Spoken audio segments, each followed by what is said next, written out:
अस्सलाम वालेकुम सर, मैं डॉक्टर सैयद ज़ैनुल आबिदीन नकवी गिलानी यूके से हूँ। मेरी वालदा नकवी, वालिद गिलानी सैयद थे। वालदा शिया और वालिद सुन्नी थे। मैं यहाँ अहमदीदात से भी मुस्तफ़ीद हुआ और अपने इस सबब हस्बी नस्बी और मजहबी तरबियत और इल्म से मुतमईन शादा और फ़रहां पिछले 25 साल से यहाँ इंग्लैंड के मुख्तलिफ़ हस्पतालों में मुख्तलिफ़ पोस्ट पर काम करता रहा हूँ। 25 साल से वो वहाँ पे हैं जी। और अपने इल्म हुनर पर अल्लाह का शुक्रगुजार था, लेकिन 2020 कोविड की वबा ने सब हवा में उड़ा दिया। यहाँ के मुल्हिद डॉक्टर बार बार होली वाटर और ज़मज़म से शफा का पूछते।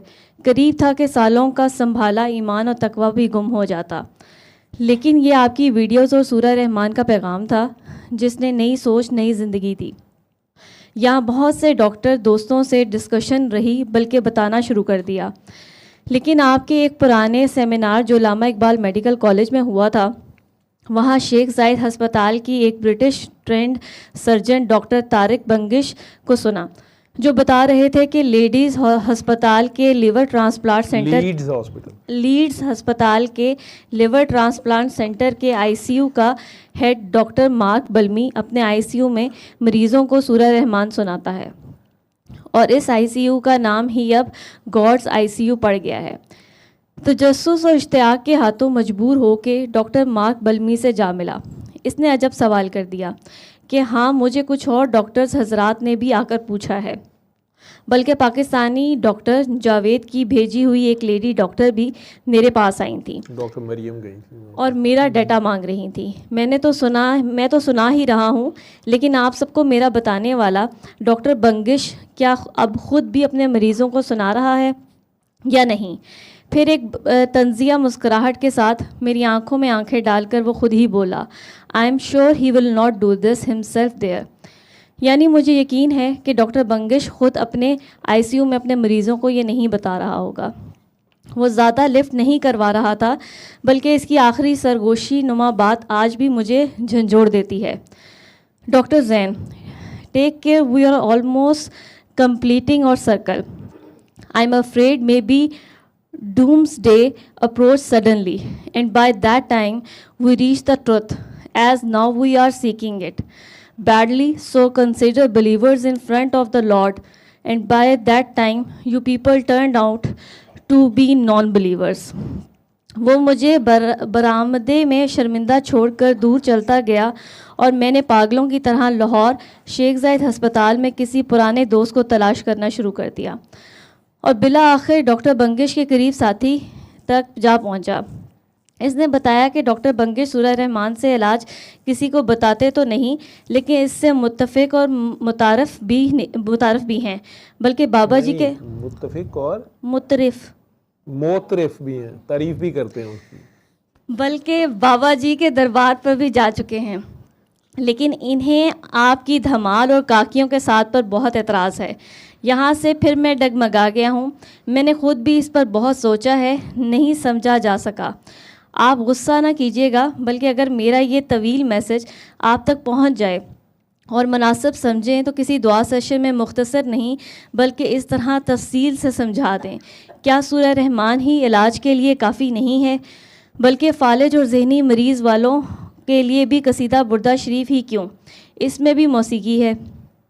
मैंने ख़ुद कन्फ्यूजन का शिकार हो गया हूँ। सूरह रहमान से फ़ालिज भी तो ठीक होना चाहिए। ये मौसीकी, कसीदा, सूफियाना कलाम और तरफ़ा तमाशा या धमाल क्यों? खुदा के वास्ते इग्नोर करने की बजाय तरफ़ा तमाशा ये धमाल क्यों? जी, खुदा के वास्ते इग्नोर करने की बजाय मेरी मदद कर दें। असल वजह यह है कि मैंने ख़ुद रोज़ाना रात 7 दिन मतलब 5 या 7 सोते हुए अली हक के साथ अल्लाह से दुआ की, जो हक या हकीकत इस धमाल और डॉक्टर जावेद और इसके बाबा की इस मंतक की है, वो मुझ पर खोल दें। मैंने इसको पुकारा और खूब पुकारा, लेकिन मसला ये हुआ कि मेरी इस 55 साल की उम्र में अजीब हालत हो गई है। खड़े खड़े शदीद चक्कर, मतली गुस्सा आता है। हस्पताल में किसी से भी लड़ पड़ता हूँ। कहीं भी इस हालत में पेशाब ख़ता हो जाता है, शर्मिंदगी होती है। कभी नींद आती नहीं और कभी घुटनों पर घंटों बेहोश पड़ा रहता हूँ। मैंने यहाँ से फेलो डॉक्टर्स से डिस्कस कर लिया। टैबलेट्स जी जी नहीं पढ़ा जा रहा। सर मैं टैबलेट्स क्या बोलूँ, टैबलेट्स हैं, अच्छा ओहो, ठहरो ठहरो ठहरो, उसने वो मेडिसिन के नाम लिखे जी हुए जी हैं। मेडिसिन के वो नाम बेसिकली ये ले लें, मेरे इसमें होगा सॉलिफन आगे बढ़।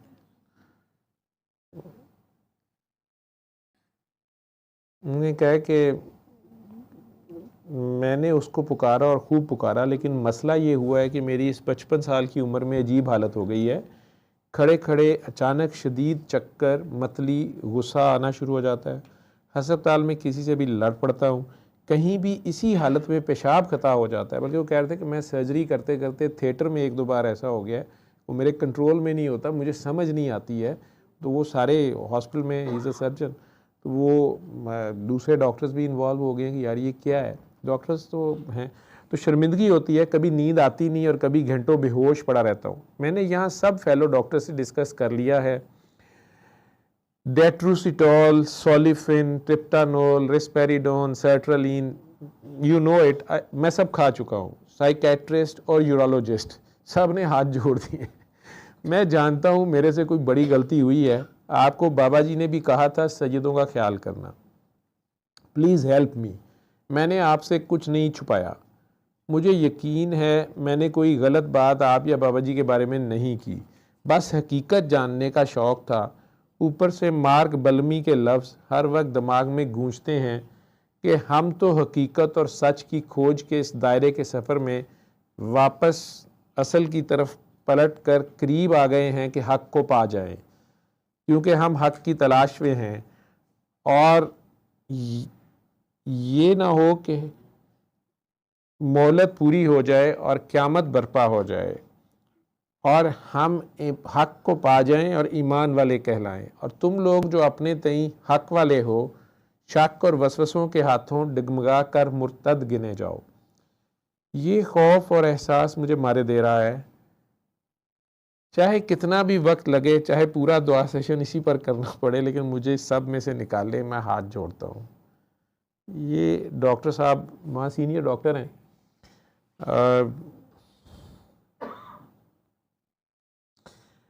डॉक्टर साहब, मैं थोड़ी सी आपसे फ़ोन पे बात हुई थी।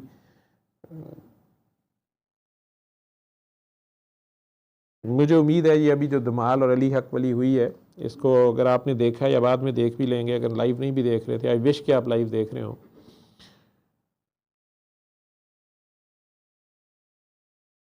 आप अपने इल्म,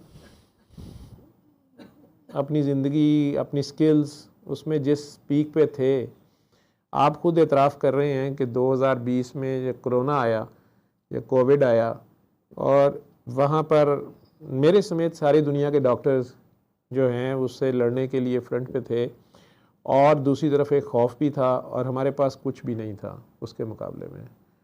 पूरी ज़मीन के ऊपर हर जगह से एक ही सदा थी कि कोविड यहाँ भी पहुँच गया, यहाँ भी पहुँच गया, इतने मर गए, इतने मर गए, यहाँ भी लॉकडाउन है। दुनिया के बड़े बड़े गुंजान आबाद शहर, सड़कें, चौक जो थे वो सुनसान हो गए थे, ये हम सबको पता है।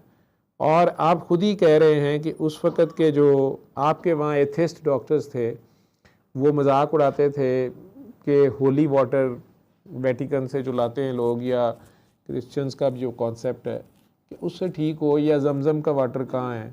मुस्लिम्स को आप लोगों को तंग करते थे, या हिंदुओं को भी इवन कहते थे कि गंगा का पानी कहाँ है, गंगा जल से तुम करो। और मुझे याद है कि हमारे अपने बच्चे जो A लेवल में पढ़ते हैं, उनको भी उनके स्कूलों में कुछ लोगों ने ये क्वेश्चंस रेज़ किए बाद में भी, और उस वक़्त भी, या सोशल मीडिया पे बहुत ज़्यादा ये थे। और आपकी बात ये सच्ची है कि वो लोग बार बार ये कहते थे, और खाना काबा खाली वीडियोस में, पिक्चर्स में जो नज़र आता था, और तवाफ़ काबा रोक दिया गया, उम्रा रोक दिया गया, जो कुछ भी उस वक़्त हो रहा था, इवन मसाजिद में नमाज में, और वो सारा कुछ था, जुमे के इज्तिमात, हर चीज़ अब भूल गए हैं। जनाजे तक में नहीं लोग शरीक होते थे, और सारा मसला था यहाँ पर भी और वहाँ पर भी। लेकिन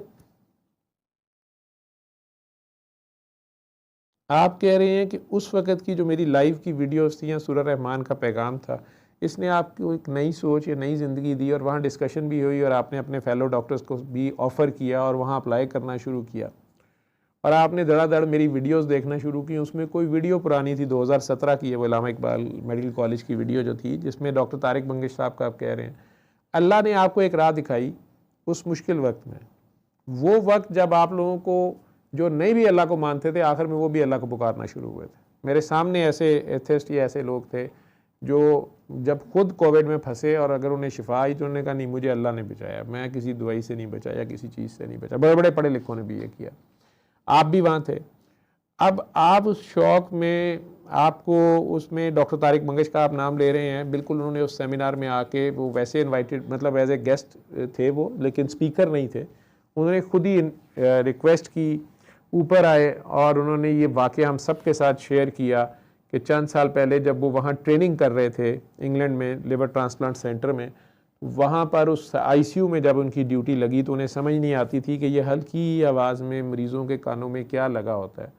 तो आखिरकार उन्होंने एक डॉक्टर से एक दिन पूछा तो उसने कहा कि ये डॉक्टर बलमी जो हेड है वो इनको कुरान सुना रहा है, सूरह रहमान सुना रहा है।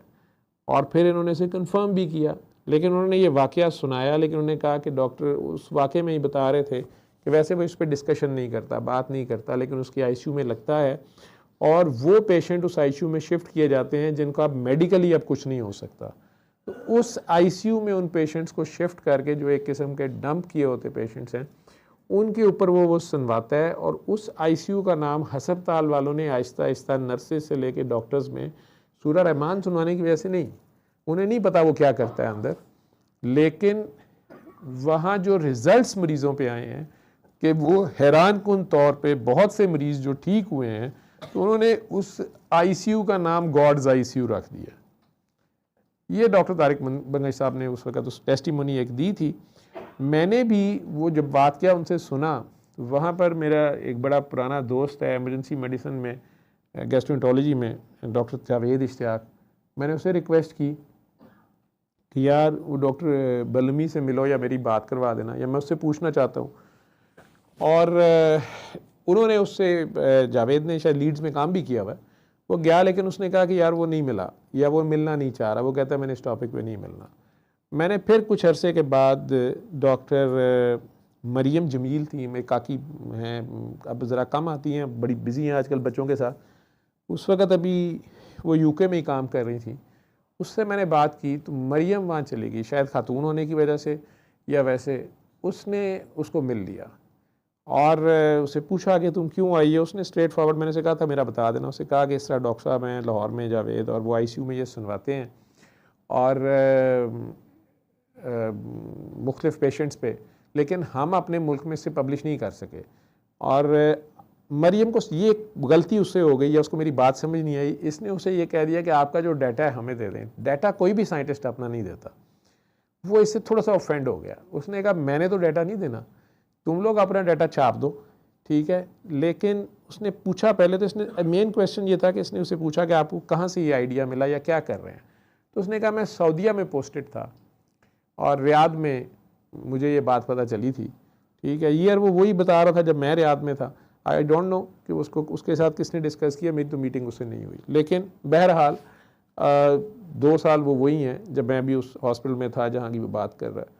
तो उसने कहा कि मैं इस आइडिया को यहाँ अप्लाई किया है, और ज़्यादा डिटेल उसने नहीं बताई कि उसको कहाँ से पता चला। तो उसने कहा कि मैं इसके ऊपर, मरियम से उसने कहा कि मैं इसके ऊपर रिटायरमेंट के बाद कुछ लिखूँगा, अभी नहीं। ये मुल्क जो है, तुम अपने मुस्लिम कंट्री में, मरियम को उसने ये कहा कि उस डॉक्टर जावेद से कहना, if he is practising this in that country in ICU and still he is facing a resistance, कि उसको वहाँ पर उतना वेलकम नहीं किया जाता और उसको इसके ख़िलाफ़ मुखालफत भी बर्दाश्त करनी पड़ रही है, या वो छाप भी नहीं सका इसके रिज़ल्ट्स, या उन्हें एक्सेप्ट नहीं किया जाता, जो कि कहने को एक मुस्लिम कंट्री है। तो उसे कहना कि ये कंट्री जो है ना, ये इनलाइटेंड नहीं है, ये हिपोक्रेट्स हैं, ये उसके वर्ड्स थे। तो उसने कहा कि इन हिपोक्रेट्स के साथ मैं कैसे इसको पब्लिशाइज कर दूं, मैं रिटायरमेंट के बाद करूंगा जो कुछ करूंगा। सो मेरी तरफ से उसे बेस्ट विशेस कह दो और कीपिंग ऑन और वो सारा ऑन द गुड वर्क और जो भी था। तो डॉक्टर मरियम साहब आ गई, उसने कहा सर उसने इससे ज़्यादा बात नहीं की, ऐसे बात की है। ये हमारा भी एक्सपीरियंस था डॉक्टर साहब, अगर आप सुन रहे हैं। लेकिन आप वहाँ गए, उसने, आप तो अब गए आई थिंक 22 में शायद, तो आपको 2020 की वो हालत याद रखनी चाहिए थी जिस जगह पे आप बिल्कुल कह रहे हैं कि मेरा ईमान भी जा रहा था, जहाँ से वापस आपको इस मैसेज से जो कुछ भी मिला। रह गई बात धमाल की जो आप बात कर रहे हैं, उस बंदे के पास गए, आप सूरह रहमान का बताएं और सूरह रहमान के रिजल्ट्स लें और सूरह रहमान अप्लाई करें। तारिक बंगिश साहब की उसने ठीक बात की कि उन्होंने उसके बारे में शायद वो गुस्सा खा गया कि मेरा तो उसने जाके बता दिया, लेकिन वो खुद अपने आईसीयू में मेरी तरह क्यों पागलों की तरह नहीं बता रहा या क्यों नहीं कर रहा, उसका एक सवाल है। और दूसरा, उसने इस डॉक्टर को, आपको असल में यही कहा था शाह साहब कि तुम मेरे पीछे भागे आए हो, ये तुम लोगों की चीज़ है और तुम लोग हमारी फॉलोइंग करते करते, हमारे पीछे आते आते हम तो राह से हट गए थे। वो ये कहना चाह रहा है, हमें हक की तलाश थी, हमने मादी तौर पे बहुत तरक्की की है, जो मैं समझ रहा हूँ उसकी बात को, जो मेरा ख्याल है, might be I am wrong, लेकिन हम इस दायरे के सफ़र में अब हकीकत को पा जाने के करीब हैं। वो अपनी बात कर रहा है और कह रहा है, असल में उसने ये कहा है इसको कि अगर अचानक अभी क़यामत आ जाए, मैं तो ये कर रहा हूँ और तुम अभी भी इसके बारे में शक में और तहकीकें करते फिर रहे हो और पूछ रहे हो कि वाकई ऐसे होता है, हो सकता है वैसे, ठीक है। तो ये ना हो कि अभी क़यामत आ जाए और मैं बिलीवर्स में हूँ और तुम नॉन बिलीवर्स में हो, मैं मानने वालों में गिना जाऊँ अल्लाह की किताबों में इसी रास्ते पे चलते हुए, और तुम लोग शक में मारे जाओ, क्योंकि हक और शक कभी एक जगह नहीं इकट्ठे होते। जहाँ शक आ जाएगा वहाँ हक नहीं रहेगा, ठीक है। उसने ये तो बात आशा जी आपको कह दी। अब आपने उसके बाद, इस सारे के बाद दुआ कर दी अली हक वाली। आपसे ये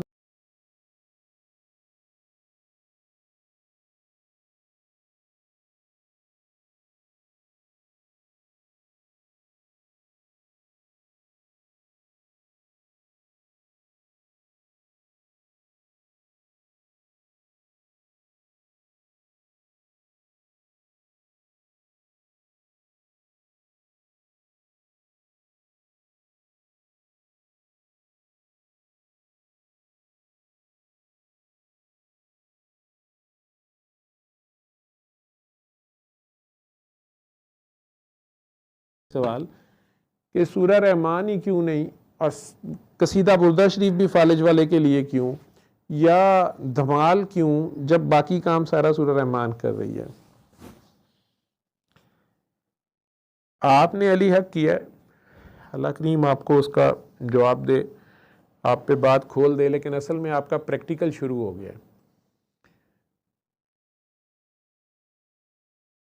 एक छोटी सी मिसाल दूंगा, अल्लाह ने आपको सर्जन बनाया, अच्छा डॉक्टर बना दिया, उसके बाद एडिशनल ये एक तरीका इलाज आपको पता चला, आपने उस ज़माने में उसको इस्तेमाल किया जब आपकी डॉक्टरी, आपकी सर्जरी फेल थी, उसे इलाज किया गया, आपको अल्लाह ने उससे फ़ायदा दिया, आपके इर्द गिर्द वालों को दिया, अच्छी बात थी। आप इसी के ऊपर रिसर्च करते हैं, आपका ये इल्म था, आप बंदों के खोज में पड़ गए कि बाबा जी का या जवेद साहब का ये क्या तमाशा है। हमारा कोई तमाशा नहीं है भाई, हम खुद तमाशा बने हुए हैं। हीरा मंडी में तो वो धमाल करते थे, करवाते थे। इधर भी आए जब 5 स्टार हीरा मंडी में, जहाँ ज़मीर बिकते हैं, ईमान बिकते हैं, इंसान बिकते हैं, वहाँ पर उन्होंने शुरू में ये धमाल भी करवाई काफ़ी लोगों को, लेकिन उनके अपने एक्सपेरिमेंट्स में फ़कीर अपना राज तो नहीं देता, उन्होंने सूरह रहमान के तरीका को ज़्यादा आम किया मेजॉरिटी के लिए। लेकिन चंद ऐसे लोग थे जिनकी सूरह रहमान से तबीयत उल्टा ख़राब होती है, या जैसे वो कह रहे थे शुरू में कि बोझ बढ़ जाता है कई बार, या रात को सोते थे तो अपने आप को भी बोझ भी लगता है, डर भी आता है, छिट्टे पड़ते हैं, ये होता है वो होता है, तो कई लोग इसमें ओवरडोज हो रहे होते हैं। मैं ये समझा सकता हूँ, कुरान सारे के सारा एनर्जी है, ये फोकस उनका ज़्यादा हो गया, ये फोकस थी, इसको देख के उसको मतली शुरू हो रही थी, क्योंकि उसकी एनर्जी, उसकी वाइब्रेशन बढ़ रही थी, वो रेडिएशन उसकी तरफ जब जा रही थी तो उसकी जो कैपेसिटी है उससे ज़्यादा हो रही थी, तो उसको मतली शुरू हो जाए। रेडिएशन की अपनी जो टॉक्सिसिटी है उसमें सबसे पहले नौजिया शुरू होता है, वॉमिटिंग शुरू होती है, ठीक है। अब इसके बारे में आप पता करना चाह रहे हैं तो आपका थोड़ा सा ज़ाती तजर्बा शुरू हुआ है अभी, उसमें आपका कंट्रोल अपने पेशाब पे भी नहीं रहा, बाहोश में भी नहीं रहा कि आप सर्जरी कर रहे हैं, अपने ध्यान काम कर रहे हैं। अब आप अचानक आपको पता नहीं चलता, आपका अपने पेशाब पे कंट्रोल नहीं रहा, आपको अपने मूड पे कंट्रोल नहीं है। आप कह रहे हैं कि अचानक मैं किसी से बदतमीजी कर रहा तो मेरे मुंह से गाली निकल जाती है, बाद में मैं माफ़िया मांगता रहता तो मुझे उस वक्त पता नहीं चलता। ठीक है, तो आपको जहाँ रोका जा रहा था, जहाँ तक आप पहुँचे थे, शाह साहब आपने वहीं पे रुकना था। इसकी मैं दूसरी मिसाल दे देता हूँ कि जो कि सूरह कहफ की हज़रत मूसा और हज़रत खिज़र अलैहिस्सलाम वाला वाक़या है। मुझे तो ज़्यादा बड़ी बड़ी बातें नहीं आती, लेकिन कुरान करीम से ही मैं अक्स करने की कोशिश करता हूँ जो हमारी डेली लाइफ है। मूसा अलैहिस्सलाम के पास किताब का इल्म है, ये आप सारों ने बड़ा गौर करना है इस बात पे। उस ज़माने में शरीयत का जो नबी करीम सल्लल्लाहु अलैहि वसल्लम से पहले जो 3 किताबें आई हैं और जो किताब वाले नबी हैं उनमें से एक बड़े नबी हज़रत मूसा अलैहिस्सलाम है, फजीलत वाले नबी, जिसे अल्लाह कुरान में खुद कह रहा है। अब मूसा अलैहिस्सलाम को तौरात का इल्म जब मिल गया है और उन्होंने ही अपनी कौम को सिखाना है ना, उन्होंने उसकी डिस्क्रिप्शन देनी है, उन्होंने ही उसके लॉज डिसाइड करने हैं। जो मूसा कह देंगे वो हरफ आखिर है उस ज़माने की उस कौम के लिए, ये कवानीन है उनके, इसके मुताबिक रहना है, इसके मुताबिक ज़िंदगी है। और वो कवानीन जो हैं उनके मुताबिक मूसा अलैहिस्सलाम के पास उसका मैक्सिमम इल्म है, जिस पे वो अल्लाह से कह बैठे हैं कि या अल्लाह इससे ऊपर तो कोई इल्म नहीं। अल्लाह ने कहा कि नहीं, ये सोचना भी ना, ये ख्याल भी ना गुजरे आपको। बात सारी शुरू से हो रही है ख्याल की, चाहे वो जिन है, चाहे वो भूत है, चाहे आपके ऊपर जादू है, चाहे वो कोई आपको इंसान नज़र आ रहा है या भूत नज़र आ रहा है, आपका ख्याल क्या है, चाहे वो आपका नींद में सोते ख्वाब है। ख्याल, बार बार जोर दिया जाता है अपने ख्याल की हिफाजत करो, अपने ख्याल को पाक रखो। जो आपको, जिसको आप सेकंड के 1000वें हिस्से में पुकारते हैं, किसी भी, अभी जल्जला खुदा न खास्ता आ जाए, अभी कोई ऐसी सिचुएशन आ जाए जो आपकी कंट्रोल से बाहर है, या किसी को डॉक्टर जवेद की भी प्यार ने नहीं रोकना, या सबकी अपनी दौड़े लग जानी समेत डॉक्टर जवेद के। ठीक है, अब उस वक्त ऐसी सिचुएशन में जहाज गिर रहा है, माँ को अपने बच्चे की परवाह नहीं होती, उस वक्त या अल्लाह अल्लाह गॉड, जो जिसको जो उसका नाम आता है, बगैर सोचे समझे कि इस वक्त वजू है, हमारा मुंह किधर है, जो भी उनके मजहबी इबादत होती हैं उसके रिचुअल्स पूरे हैं कि नहीं है, इंसान उसी वक्त खुदा को पुकारता है।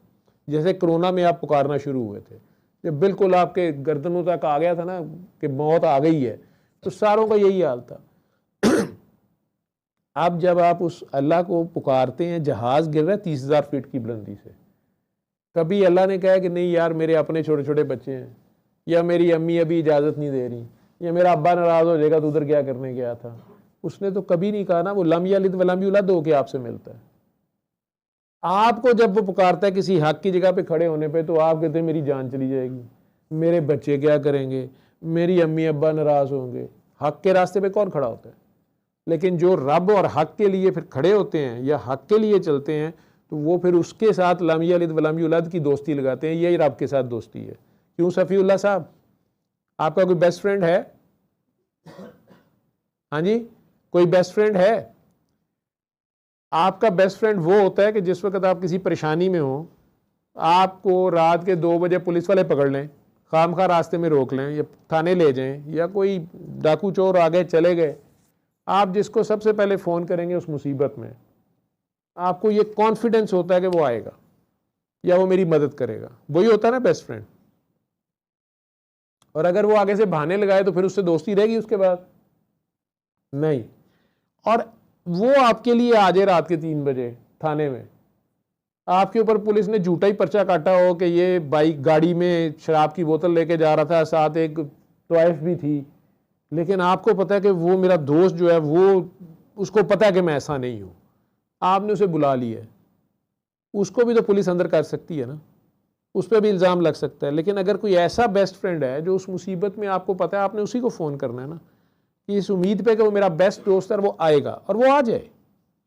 अब कुछ दिन के बाद वो आपको बुलाए किसी सिचुएशन में, और आप कहें नहीं यार मेरे अब्बू नहीं मान रहे, नहीं यार वहाँ बड़ा ख़तरा है, तो अब आप हक नहीं अदा कर रहे हैं, अब आपको बीवी बच्चे और अब्बा जी याद आ रहे हैं, अपनी नुकसान याद आ रहे हैं, फ़ायदे याद आ रहे हैं, तो आपकी दोस्ती दोस्ती नहीं है। क्या मैं सही कह रहा हूँ या मुश्किल बात है ये, या आसान समझ आ रही है? तो यही दोस्ती रब मांगता है। अब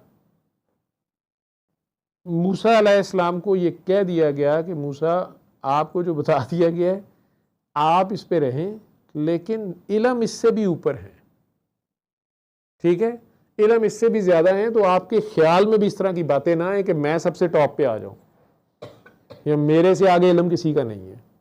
खुदा ये चीज़ पसंद नहीं करता। कितने बड़े नबी हैं वो, उन्हें कहा जा रहा है वो अपनी इंक्विजिटिवनेस की वजह से, वो उन्हें शक नहीं है रब की इस बात पे। ना इब्राहीम अलैहिस्सलाम को शक था कि या अल्लाह तू मुर्दे को कैसे ज़िंदा करेगा, कह रहे मैं या अल्लाह मैं देखना चाहता हूँ, जैसे वो परिंदों वाला वाक़या। इसी तरह मूसा अलैहिस्सलाम कहते हैं कि या अल्लाह मैं उस शख्स से मिलना चाहता हूँ जो इल्म जिसके पास इससे भी ऊपर है, यानी तौरात से भी ऊपर किसी का इल्म है। जो इल्म मूसा अलैहिस्सलाम के पास है उससे भी ज़्यादा अगर किसी के पास है तो या अल्लाह मैं उसको मिलना चाहता हूँ। ये किताब से भी आगे का इल्म। कहा गया कि अच्छा तुम चल के जाओ, क्योंकि वो फजीलत में फिर वो बंदा ऊपर हो जाएगा, चल के जाना पड़ेगा आपको। वो वाक़या आप लोगों ने सारों ने सुना भी हुआ है। तो जैन साहब, आप तो खुद सैयद बादशाह हैं, क्या कहा था खिज़र अलैहिस्सलाम ने कि यार आप क्यों आए हैं, आप मेरे साथ नहीं चल सकेंगे, ये बातें आपको हज़म नहीं होंगी, आप बर्दाश्त नहीं करेंगे, क्योंकि जो आपका इल्म है उससे शायद बियॉन्ड बात होगी तो आपको नहीं हज़म होगी।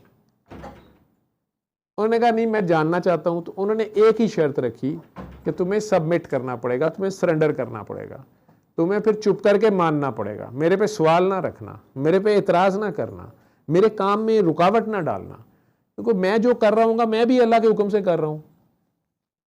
हज़रत खिज़र अलैहिस्सलाम के बारे में बहुत डिबेट है, क्या वो नबी हैं या वो फरिश्ता हैं या अल्लाह की क्या वो बंदा है। एक वक्त का हाजिर नबी मौजूद है, उसके अलावा भी एक बंदा ऑपरेट कर रहा है उस इलाके में या उस इलाके से परे कहीं भी, जहाँ भी वो चल के गए हैं, और उसके काम ही अजीब है।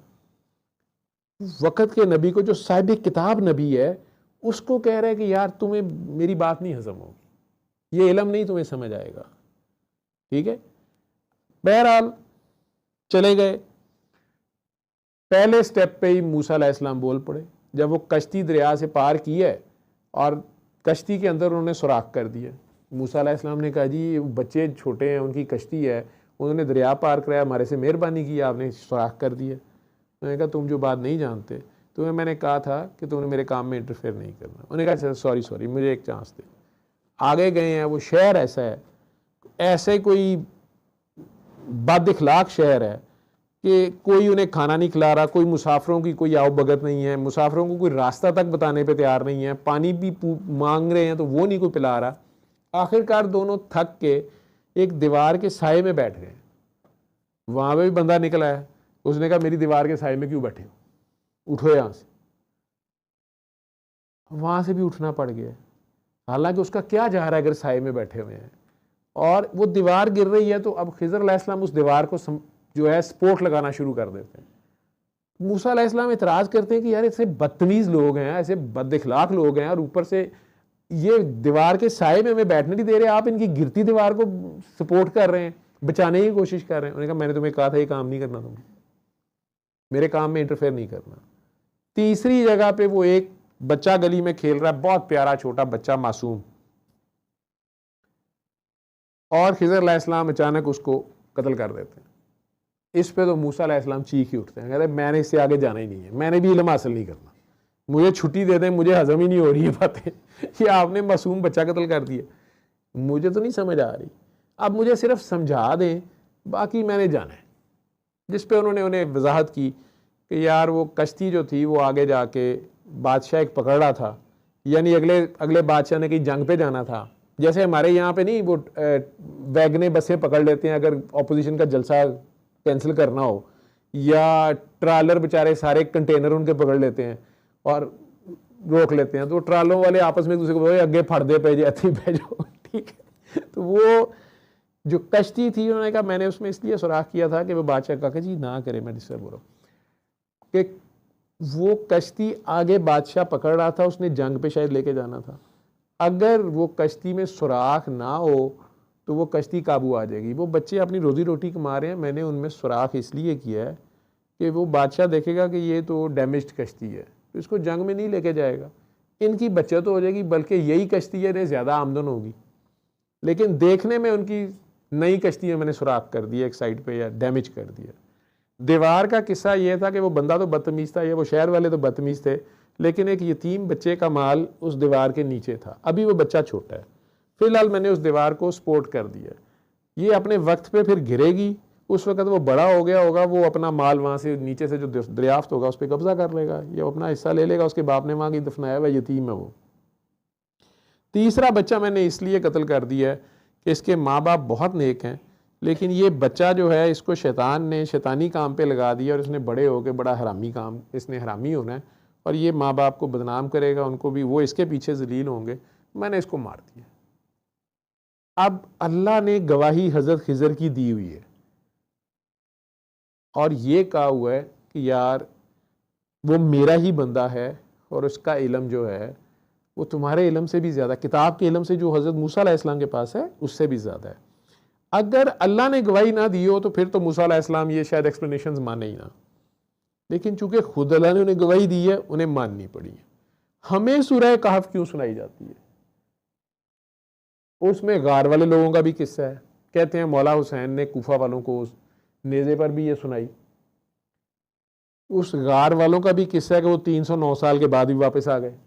अल्लाह चाहे तो वो अल्लाह के नाम पे शहीद हुए हुए थे, वापस भी आ गए, पता नहीं कैसे आ गए, अल्लाह बेहतर जानता है।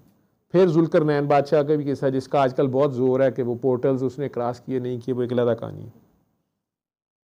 इसी तरह हज़रत अबू हुरैरा जो हैं, नबी करीम सल्लल्लाहु अलैहि वसल्लम के सहाबा कराम में लेट आए हैं, मदीना शरीफ के दिनों के हैं, और बिल्लियों को दूध खाना शाना ही पिलाते रहते थे, लेकिन नबी करीम सल्लल्लाहु अलैहि वसल्लम ने उन्हें असहाबे सुफ़ा का प्रिंसिपल मुकर्रर कर दिया। उस असहाबे सुफ़ा में हज़रत सुलेमान फ़ारसी से लेके अबू ज़र गफ़ारी जैसे लोग हैं। सैयदना उमर फ़ारूक रज़ी अल्लाह तआला अन्हु और हज़रत अबू बकर सिद्दीक़ दोनों ने मिल के कुछ टोटल 8 हदीसें की हुई हैं नरेट, और हज़रत अबू ज़र गफ़ारी से कुछ हज़ार में ज़्यादा ही हैं, हज़ारों में। उन्होंने एक बार उन्हें रोक लिया, पकड़ लिया। सैयदना उमर फ़ारूक ने एक बार अबू हुरैरा को रज़ियल्लाहु अन्हु को एक बार थप्पड़ भी मार दिया था। वो वाक़या मैंने भी सुनाया हुआ है यहाँ पे। हुज़ूर ने वही की हालत में उन्हें कह दिया, वो ढूंढते पहुँचे, उन्होंने कहा कि जाओ सबको कह दो जिसने कलमा पढ़ लिया बख्शा जाएगा। वो शोर डालते हुए चले गए। हुज़ूर ने अपनी जूती भी दी निशानी के तौर पे, लेकिन हज़रत उमर फ़ारूक ने उन्हें थप्पड़ मार दिया कि ये बात तुम मत कहो, या मुझे पहले हुज़ूर से तस्दीक करने दो, फिर सरकार के पास भी है सारे। अब यही हज़रत अबू हुरैरा हैं, और सैयदना उमर फ़ारूक ने, ये वाक़या ऑथेंटिक, ये भी हिस्ट्री में है कि उन्हें कहा कि आप इतनी अहादीस नरेट करते हैं, आप आखिर में आए थे, आपको डर नहीं लगता कोई बात इधर से इधर ना हो जाए हुज़ूर के बारे में? मैंने और हज़रत बकर ने आपसे ज़्यादा टाइम गुजारा है, मार के हमने 8 बातों में हम मुत्तफ़िक़ हुए हैं कि बिल्कुल ऐसे ऐसे ऐसे ऐसे बात हुई। तो आप इतनी ज़्यादा हदीस भी देते हैं, लेकिन मुझे लगता है आपके पास कोई इल्म ऐसा है, आप रिस्क ले नहीं सकते। एक बार मैंने आपको मारा भी था कि वो बात ना करो, सारी बातें ठीक हैं, लेकिन आपके पास कोई ख़ास इल्म है? कैसे आपको इतना याद है? आप बाद में आए हैं, फिर उसकी डिस्क्रिप्शंस हर वाक़े के बारे में आपको याद है। उन्होंने कहा कि उमर, मुझे नबी से इल्म के 2 थैले मिले, एक वो जो मैंने सब में आम कर दिया, दूसरा अगर मैं खोलूँ ना तो सबसे पहले तुम मुझे कत्ल कर दोगे, अगर तुम कहते हो तो मैं खोलता हूँ। तो सैयदना उमर फ़ारूक ने कहा कि नहीं नहीं नहीं, मैं ही खुलवाना, रहने दें, मुझे जितना बताया गया उतना काफ़ी है, ठीक है? अगर सरकार ने बताना होता तो मुझे भी बता देते। तो मेरी कैपेसिटी या मेरी अंडरस्टैंडिंग या मेरा जो स्टाइल है, जिस तरह मूसा अलैहिस्सलाम को जो इल्म दिया गया वो इल्म दिया गया, इस तरह हज़रत उमर को नबी करीम सल्लल्लाहु अलैहि वसल्लम ने जो बताया, जितना बताया, उन्होंने कहा मैं इतने में ही ठीक हूँ। इसलिए वो कहते हैं ना कि यार लोगों, मैं तुम्हारी ज़ाहिर देखूंगा, मुझे ये ना कहना तुम्हारी बातन क्या थी, नीयत क्या थी, मुझे नहीं पता, मैंने ज़ाहिर में फ़ैसले करने हैं, मैं उस पर करूँगा, और इस तरह मेरे साथ चलो। ये 2 वाक़े सुना के मैं ये नहीं कह रहा कि मेरे पास कोई ख़ास इल्म है या कुछ भी है, लेकिन डॉक्टर साहब, आप डॉक्टर हैं, आप मुझे ये कह रहे हैं कि वाई नॉट ओनली सूरह रहमान। मैंने आपको कहा कि बिल्कुल ये यूनिवर्सल ट्रूथ है, इससे हर तरह की बीमारी ठीक हो रही है। कुरान करीम जो है ये खुद शिफा है। अब कुरान का एक ज़ाहिर है, एक बातिन है, उस बातिन का भी एक बातिन है।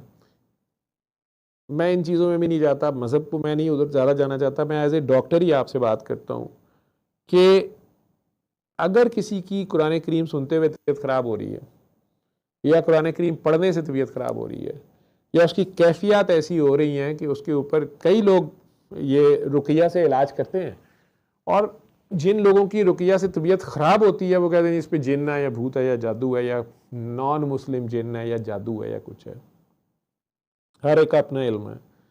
मैंने आज इस बात को 20 साल हो गए हैं, कोई दावा तो नहीं है, लेकिन यही इलाज करते हुए जितने लोग भी आए हैं, मैंने उन सभी को, बाकी सबको मैं सूरह रहमान का सबक देता हूँ, इन लोगों को मैं रोक देता हूँ। या जिनको शिज़ोफ्रीनिया होता है, या आप लोग कहते हैं शिज़ोफ्रीनिया, या आपके ख्याल में वो, या उनके घर वालों के ख्याल में वो ऑटिज़म है, या उन्हें ओसीडी है, या कोई साइकोलॉजिकल सिकनेस हो गई है। मैं उन्हें सूरह रहमान सुनने का अगर कहता हूँ तो मैंने देखा है कि वो बेचारे खुद भी कहते हैं कि भाई तबीयत ख़राब होती है। ऑटिज़म वाले ADHD के बच्चे और ज़्यादा हाइपर हो जाते हैं। ठीक है, ये भी हो सकता है कि ये बीमारी हो ही ना, ये बीमारी ना हो, ये एनर्जी है उसके पास ज़्यादा जो चैनलाइज नहीं हो रही और किसी को समझ नहीं आ रही। वो उसकी या उसके माँ बाप ही की कमाई है, लेकिन उसको ज़्यादा चार्ज कर दिए, उसको उसकी समझ नहीं आ रही। वो उसको बीमारी समझ रहा है या आप बीमारी समझ रहे हैं, वो बीमारी है ही नहीं। जब बीमारी नहीं समझ आ रही वगैरह फिर जादू होगा, या उसकी अपनी कमाई है। वो इबादत इतनी ज़्यादा करी जा रहा है। अल्लाह कह रहा है कि मैंने किताब के वारिस 3 तरह के लोगों को बनाया है। एक वो जो अपनी जानों पे जुल्म करते रहते हैं, या ये भी कह रहा है कि इसमें मोमिन के लिए शिफा है, और जालिम इसी में से अपने लिए खसारा बढ़ाते हैं। कुछ लोगों को उससे ओवरडोज हो रहे होते हैं, शायद उनका सबक उन्हें मिला होता है लेकिन उनसे होमवर्क नहीं होता, उनसे वो प्रैक्टिकल वो कर नहीं पा रहे होते। कुछ इश्क वाले या इतने प्यार वाले होते हैं कि वो थोड़ा सा ही पढ़ के अल्लाह के साथ इतने ख्याल में चले, बात है सारी ख्याल की, वो ख्याल में इतने ज़्यादा उसके करीब चले गए हैं कि उन्हें ये नहीं समझ आ रही होती कि अब दुनियादारी कैसे निभानी है। और उसमें जब दुनियादारी निभाने लगते हैं उसमें फेलियर्स होते हैं। दुनियादारी दुनिया के तरीके से करनी पड़ती है। उन्हें चूँकि सही इल्म नहीं होता, उन्हें कोई ना कोई कह देता है इतने 1000 बार ये पढ़ो, इतने 1000 बार वो पढ़ो। वो कुरान को भी मंत्र की तरह इस्तेमाल कर रहे होते हैं। और जब उनकी मर्जी के रिजल्ट्स नहीं आते, अब आप जाके पेट्रोल पंप पे गाड़ी का टैंक फुल करा लें और उसे कहें मेरे से तिलावत सुन लो, वो सुनेगा?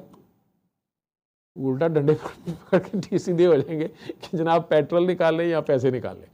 ठीक है, तो आपने जब किसी का इलाज करते हैं एज ए डॉक्टर या एज ए सर्जन, तो आपको भी पता है कि बहरहाल कुछ ऐसे पेशेंट्स होते हैं जिन पे स्टैंडर्ड प्रोसीजर्स नहीं लगते। आपको कोई ना कोई इनोवेशन करनी पड़ती है, या वो उस डायग्नोसिस में आता ही नहीं है। आप वो स्टैंडर्ड, आप खुद भी कह रहे हैं, अब आपका अपना तजर्बा है। अब स्पेसिफिक आपकी ज़ात पे आ जाता हूँ कि आपने सारी दवाइयाँ लिख दी हैं जो यूरिन के इस तरह ख़ता होने के ऊपर भी आप, या हम सारे डॉक्टर्स लिखते हैं कि ओवर एक्टिव ब्लैडर है, या ब्लैडर आउटफ्लो ऑब्स्ट्रक्शन है, या न्यूरोजेनिक ब्लैडर हो गया है, आप डॉक्टर हैं, उस सारी की दवाइयाँ, और प्लस साइकोलॉजिकल है शायद, आपने वो सारी दवाइयाँ भी खा ली हैं। आप खुद ही कह रहे हैं कि यूरोलॉजिस्ट से लेकर साइकाट्रिस्ट सारों ने आपके आगे हाथ जोड़ दिए हैं। और आप फ़ोन पे मुझे कह रहे थे कि डॉक्टर साहब वो सही गालिब कहता है कि मर्ज़ बढ़ता गया जो दुआ की, मैं तो दुआ खा लूँ तो वो और ज़्यादा कंट्रोल से बाहर हो जाता है। तो मुझे बताएं ये क्या है?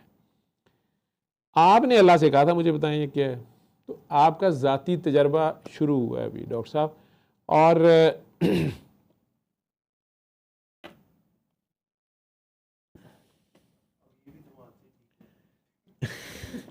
ये धमाल ही मैंने उन्हीं के लिए करवाई थी। मैंने कहा आज मैंने कहा कि आपने दम मस्त कलंदर 7 दिन सुननी है। आप कहते हैं वाई म्यूज़िक, ठीक है। अब आपका सूरह रहमान से नहीं मसला हल हो रहा, आपका डॉक्टरी की दवाई से भी नहीं हो रहा, सिक्का राइजुल वक्त जो भी एलोपैथी उससे भी नहीं हो रहा, और आप खुद इतने बड़े सर्जन और डॉक्टर हैं और आप खुद कह रहे हैं कि ये होता क्या है। मेरा कोई मसला ही नहीं है कि मैं साइकोलॉजिकली मुझे आउट ऑफ द ब्लू एकदम मतली शुरू हो जाती है, चक्कर आते हैं, गुस्सा आता है, मैं अगले बंदे को कहता हूँ, मेरे मुंह से गाली फजूल सी निकल जाती है जो मैं नहीं देना चाहता लेकिन निकल जाती है। वहाँ पे तो गोरे हैं, वो तो नहीं बर्दाश्त करेंगे, या उस हॉस्पिटल में तो वो सारा कुछ हो चुका है। लेकिन चूंकि पुराना बंदा है, लोग अंडरस्टैंड करते हैं, ये उन्होंने नोट किया कि यार अब ये तो नहीं हो सकता कि थिएटर के अंदर ये ऑपरेट करते हुए एक बंदा खड़ा पेशाब कर रहा है, ठीक है। तो उन्हें थिएटर के अंदर तो वैसे ही इन्फेक्शन का मसला पड़ गया सारा, तो वो चूँकि बार बार वाक़या हुआ है, उन्होंने दवाइयाँ भी दे दी हैं, सारा कुछ का प्रोफेशन का मसला है।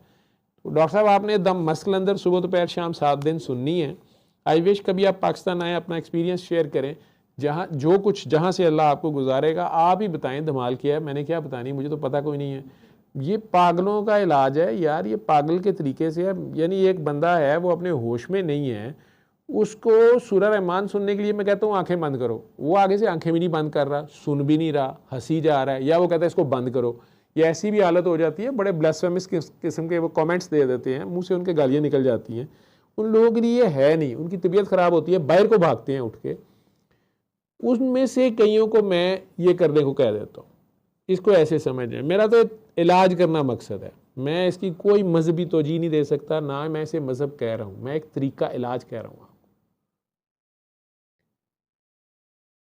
ये अकल से कुछ बाला जाने की बात है। जब आप घूमते हैं तो आपको चक्कर आना शुरू हो जाते हैं, चक्कर आना शुरू हो जाते हैं तो आपकी अपनी अकल समझ बूझ मत बच जाती है, जो आपका कंट्रोल है वो आपके हाथ से निकल जाता है, ज़मीन डोलना शुरू हो जाती है। तो ये जहाज़ कहीं और खलाओं में जाने के चक्कर में होता है, आपकी जो सोच का आपका जो महवर है वो चेंज हो रहा होता है। उसमें अगर कोई बंदा फोकस्ड है सिर्फ अपने अल्लाह की ज़ात पे, उसकी सोच ज़्यादा पाक और खालिस है, ठीक है, उस यूं कह लो कि विरलिंग के दौरान, ठीक है, उस वाव रोले के साथ, जैसे हम तो वाव रोला बोलते हैं और वैसे उसे क्या कहते हैं इंग्लिश में, साइक्लोन, ज़रा वो तो समुद्री तूफान हो गया, सॉरी वेलपूल भी कहते हैं, या टॉर्नेडो ज़रा बड़ा हो जाए, तो ये उसके साथ आप भी लपेटे जाएंगे, ठीक है। अपनी अकल समझ छोड़नी पड़ जाएगी।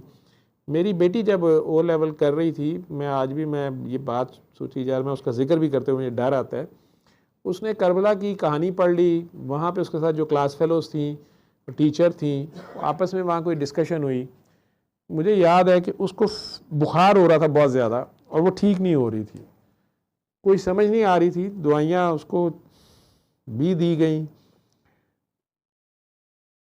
6वां या 7वां दिन था, उसकी बहुत तबीयत ख़राब थी, मैंने उसे टेस्ट भी सारे करवा लिए, निकला कुछ नहीं। मैंने उसे प्यार से पूछना शुरू किया कि बेटा बात क्या है, मेरे से नाराज़ हो जाएगी, अब बड़ी हो गई है, उसका सीक्रेट है मेरे लिए। उसने आंखों से उसके आंसू गिरी जा रहे थे, उसने कहा बाबा मैं अल्लाह से दुआ कर रही हूँ कि मुझे करबला का सच जानना है। मैं लर्ज उठा, जिस तरह डॉक्टर साहब आपने कहा ना कि मैंने हक सच जानना है। मैंने उस बेटी को मैंने कहा बेटा ये क्या दुआ कर रहे हो आप ये क्यों कह रहे हो, आपको किस बात में शक, क्या पूछना है मेरे से पूछो। खैर उसने मुझे थोड़ा सा बड़ा ज़िद करने पे मेरे थोड़ा सा वाक़या सुनाया कि इस तरह क्लास में बहस हुई है, ठीक है, और वो क्लास फेलोज़ थी, फिर टीचर्स भी थी, उसमें उसको ये बात हज़म ही नहीं हो रही थी कि मुसलमान नबी करीम सल्लल्लाहु अलैहि वसल्लम के नवासे या घर के बच्चे या जो ख़वातीन हैं उनके साथ, मतलब वो इस बात को हज़म नहीं कर पा रही। वो कह रही ये हो ही नहीं सकता, ये कैसे, मतलब ये कैसे है। जो भी उसे बात पता चली, मैंने उसे कहा कि जी बिल्कुल वाक़या तो ऐसे, और हिस्ट्री की बुक में लिखा भी हुआ था। अब वो बार बार कही जाए कि how come this is possible, how they will face profit, how we will face profit. अब वो इस बात भी रोई जाए कि 1400 साल बाद वो आई है और वो कही जा रही है कि हम नबी पाक को कैसे फेस करेंगे, कैसे हो सके, हम कैसे, मतलब नबी पाक के सामने फिर कैसे जाएंगे। नहीं बाबा, वो हम हज़रत इमाम हुसैन के, वो अजीब सी उसकी बातें, बुखार उसको 105 चढ़ा हुआ। तब मुझे समझ आई कि ये अल्लाह के साथ, ये जिस फ्रीक्वेंसी पे ये गई हुई है, ये बुखार तो इसको वो चढ़ा हुआ है, जैसे कहते हैं कैफियत, कैफ, सुरूर कैफ अगर आपने पढ़ा है, ठीक है ना, हर चीज़ का कोई एक नशा है, एक कैफ है, एक सुरूर है। वो जिस फ्रीक्वेंसी पे वो सोच रही थी, और वाकई उसके गले से ब्लड आ रहा था, जिसकी वजह से मुझे थोड़ा सा हुआ कि इसकी कैफियत बहुत ज़्यादा बढ़ गई हुई है। तो उस पर मैंने पूछा कि ये क्या बात है, नहीं तो मुझे नहीं ख्याल था वो दुआ भी नहीं कराती, बात भी इस तरह की नहीं करती है। अभी जब ये काकी जी बोलना शुरू हुई तो पहले वो उधर से अजरा जी चीखी कि कहीं चुप कर जाए, फिर ये काकी सुंदर सी इधर से चीखी कि बाबा, वो काका जब सवाल कर रहा था कि बस कर दें बस कर दें, मैंने इनसे कुछ नहीं पूछा। ये वो लोग हैं जो इस दर्द को फील कर रहे होते हैं, इस एहसास में होते हैं। आप लोग अपने आप को जज करें। आप सड़क पे गुजरते हैं, कई बार आप कोई एक्सीडेंट होते देखते हैं, परली सड़क पे बाइक कोई स्लिप होते देखते हैं, या कोई भी एक्सीडेंट होते देखते हैं, या एक्सीडेंट हो गया हुआ है और लोग इकट्ठे हुए हुए हैं। हम में से क्या सारे लोग वहाँ रुकते हैं? नहीं।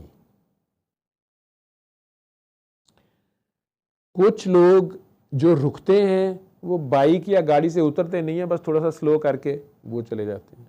कुछ उतरते हैं, पूछते हैं क्या हुआ, कैसे हुआ, अच्छा 15 को बुला लिया, नहीं बुला लिया, मर गया, बच गया। और कुछ वहाँ देख के ही चीख पड़ते हैं, रोना शुरू कर देते हैं। अब गाड़ी आगे भी ले जाएं, वो कांपी जा रहे होते हैं, रो रहे होते हैं और उसके लिए दुआ कर रहे होते हैं। फिर एक काकी जी, डॉक्टर साहिबा सैयदजादी, वो बस पे ट्रेवल करती थी, जेलम आती जाती थी। उन्होंने एक बार मुझे रो के बताया कि बाबा, मुसलमानों को, मर्दों को क्या हो गया है। मैं वैगन में बैठती हूँ, मेरे साथ कोई फजूल आदमी बैठता है, मैं एक साइड पे हो जाती हूँ, वो फिर आगे बढ़ता है। अगर मैं उसे डांटती हूँ, मैंने कहा गुस्से से डांटा करो या कंडक्टर को क्या करो, बस वाले होगा, कहती बाबा वो बाकी सारे मर्द हंस रहे होते हैं और वो पूरे 3 घंटे 4 घंटे में ये बदतमीजी करता रहता है और मैं अपने आप को बचाती हूँ या जैसे भी करती हूँ। कोई, और ये एक नहीं, कोई भी हो सकता है। तो ये एक हरामजादा तो हो सकता है, लेकिन जो बाकी हंस रहे होते हैं, क्या वो मर्द होते हैं?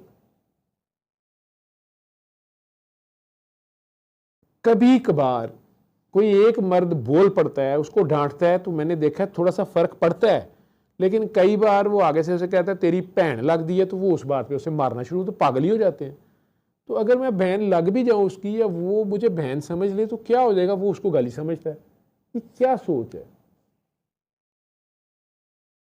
आप जो मर्द हजरात सुन रहे हो और बैठे हुए हो, आप देख लो कि ऐसे वाकयात में हम में से कितनों का क्या रिएक्शन होता है। मैंने लाहौर के अंदरून शहर का वो दौर देखा है जब कोई भी अकेली औरत वहाँ बड़े आराम से फिर सकती थी, मर्दों की निगाहें नीचे होती थी। मैं अंदरून शहर की बात कर रहा हूँ। बड़ी तंग गलियाँ भी हैं, बड़े तंग बाज़ार भी हैं, बहुत गुंजान आबादी है। भाई कह के एक दूसरे को बुलाया जाता था। और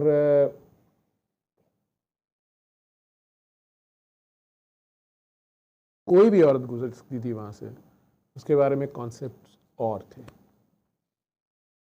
अब वहाँ भी ये हालात नहीं है। ये डिफरेंट लोग एहसास के डिफरेंट लेवल्स पे हैं। ये कुछ ऐसे पागल होते हैं जो खामखा दूसरों की दर्द भी फील करते रहते हैं, लेकिन रब के साथ इनकी बातचीत अजीबोगरीब होती है। ये किसी का दर्द देख के ही चीख उठते हैं, दीवानों की तरह उठ के भाग पड़ते हैं या घूमना शुरू कर देते हैं, या एक अजीब इनकी दर्द है। ये जिस तरह मैंने अपनी बेटी को मना किया, उसी तरह शाह साहब मैं आपको रिक्वेस्ट करूंगा, अपने दुआ कर ली। अब आप मेरे से तब पूछते तो मैं कहता चुप करके सूरह रहमान के सबक पे रहें और वो करते रहें। आपने इसमें घुस के क्या करना है? आपको किसने कहा कि आप डॉक्टर जावेद को कोई महात्मा मान लें या बाबा जी को कोई महान हस्ती मान लें? एक तरीका इलाज बताया गया है, आपके हथे चढ़ा है, आपके काम आया, आप उसे करें।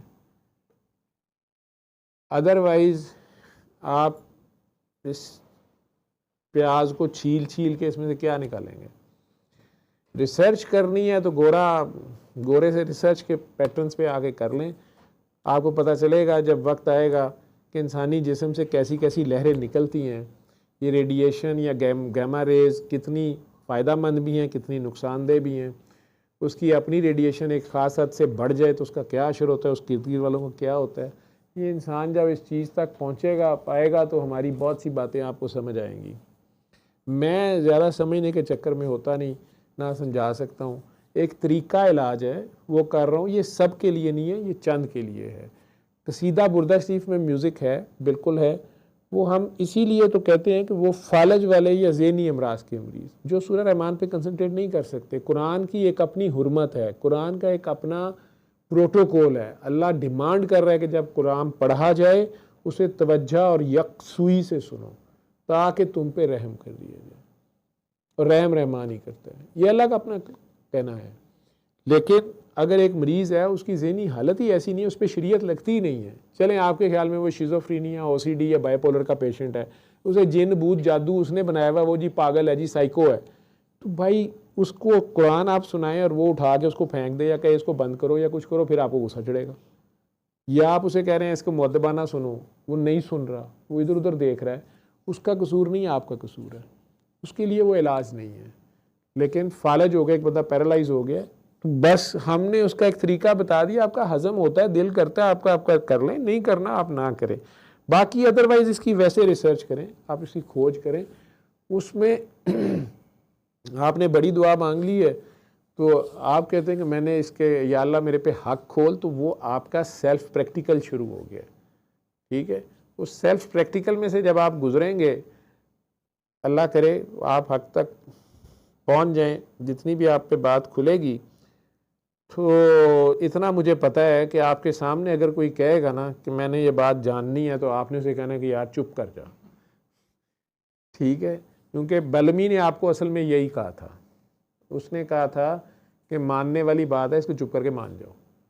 ठीक है, शक में ना पड़ो, ये ना हो कि अभी क़यामत आ जाए और तुम शक वालों में से हो और हम हक वालों में से खड़े हुए हों, क्योंकि हम हक की तलाश में थे और मुझे बात मिल गई है, मैं बताई जा रहा हूँ अपने मरीजों को। तुमने भी करना है तो कर लो। वो डॉक्टर जाके मेरी कहानियां तो सुना रहा है, वाह वाह सुभान अल्लाह, लेकिन खुद वो बता नहीं रहा, तो वो क्यों नहीं बता रहा, ये उसका बहुत बड़ा सवाल है। कुरान के दावेदार तुम हो, मुसलमान तुम लोग बने हुए हो, डॉक्टरी मेरे से यहाँ से वो सीख के चला गया मेरे आईसीयू से, वो सर्जन है जो भी है, but why he is himself not applying this in his ICU या इसके पेशेंट्स पे, प्राइवेट पेशेंट्स पे, या वो पहली थेरेपी ये क्यों नहीं ऑफर कर रहा, अगर तुम लोग इसको इतनी बड़ी चीज समझते हो। मैं तो आगे बताना शुरू हो गया हूँ, और लास्ट रिजॉर्ट पे मैं तो इस मुल्क में बता रहा हूँ जहाँ पे उन्हें एतराज़ नहीं है, वो कहते हैं इन मरीजों से जान छुड़ाओ, ये पैसा खर्च हो रहा है, सारा NHS को फंड करना पड़ रहा है, जो भी है, तो वो उनको सिर्फ सूरह रहमान सुनवा रहे हैं। रिजल्ट्स आ रहे हैं, उन्होंने गॉड्स आईसीयू। ठीक है, उन्हें कोई मसला नहीं है इसमें किस फेथ से ट्रीट कर रहा है, क्या कर रहा है, क्या नहीं कर रहा है। उनके नज़दीक ऑलरेडी वो पेशेंट्स गॉन पेशेंट्स हैं, वो लॉस्ट पेशेंट्स हैं, DNR डू नॉट रिससिटेट वाले पेशेंट्स हैं, उन पे वो कर रहा है, खामोशी से कर रहा है। उसने उसे डाटे के तौर पे इसलिए नहीं छापा कि वहाँ पे भी यही मसले पड़ेंगे कि जी आपने इंस्टीट्यूशनल रिव्यू बोर्ड से पूछा, नहीं पूछा, आपने एथिकल कमेटी के आगे पेश हुए, नहीं हुए, आपने ये किया, नहीं किया, चूँकि उसकी इकनॉमिकल इफ़ेक्ट उसका देखा जाएगा। अगर इतने आसानी से मरीज़ों का इलाज होना शुरू हो जाए और ये बात इंटरनेशनली लिख दी जाए और उसका पेपर छप जाए एक स्ट्रॉन्ग डेटे के साथ, तो बहुत बड़ी फार्मा इंडस्ट्री जो है वो इसको कैसे काउंटर करेगी, एक फ्री ऑफ कॉस्ट इलाज को। इसकी इम्प्लीकेशंस आप लोगों को पता नहीं है क्या है, तो डॉक्टर साहब तो आप समझते हैं, तो आप उसके पास गए तो आपको उसने ये दो बातें बड़ी खूबसूरत कही और आपके लिए इसी में सारा जवाब था।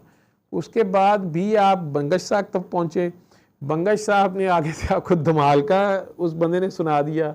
आपने उसके बाद मेरी ज़ात के ऊपर या बाबा जी की ज़ात पर रिसर्च कि हम क्यों धमाल कर रहे हैं, भाई वो एक तरीका इलाज है।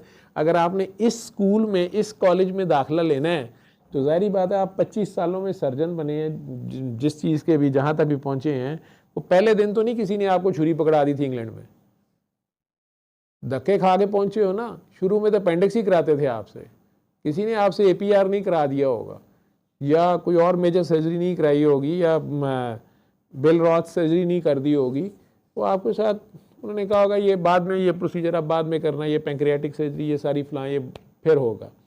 तो इसी तरह इसमें भी आपने अब एक्सपेरिमेंट किया है, आपकी अपने ऊपर गुजर रही है, इसमें से आप निकलना है आपने, तो आप अली हक कीजिएगा दम मस्कलंदर के ऊपर 7 दिन। बाकी के कुछ जवाब आपको उससे मिलेंगे, मेरी बातों से नहीं, आपका सेल्फ प्रैक्टिकल है। ये तन बीती का नाम है, ये जागबीती का नाम नहीं है। मेरे से भी हो सकता है आप बेहतर इसको समझें। ठीक है जी, कोई और सवाल? सल्ले अला सल्ले अला सल्ले अला सल्ले अला सल्ले अला शफीना सल्ले